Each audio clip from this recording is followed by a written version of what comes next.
It happened very quickly. A student was found with a gun at Payson Junior High on Monday. Now the Nebo School District and Payson City Police are investigating. I'm Fox 13 News reporter Chris Arnold. District officials tell me this happened around 12:30 Monday afternoon.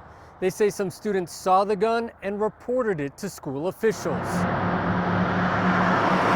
This is, I think, one of those really positive incidents where a student saw something and immediately they said something. Seth Sorensen is a public information officer with the Nebo School District. We had students come to the office and report that there was a student who had brought a firearm to school.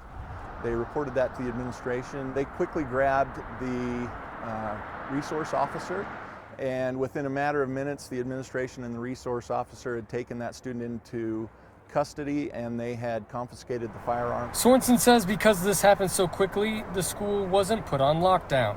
Typically in this situation where it didn't appear immediately that it was an imminent threat, they did not place the school in lockdown. Instead, they immediately addressed the student in question. Had there been an immediate threat, Sorensen says, the response would have been much different. They would have placed the building into lockdown. They would have responded differently with different resources. They would have also immediately communicated to all of our first responders to make them aware of the situation. At this time, the district has not said what kind of gun the student brought to the school. Well, I did ask Sorensen if there would be any heightened security here at the school on Tuesday.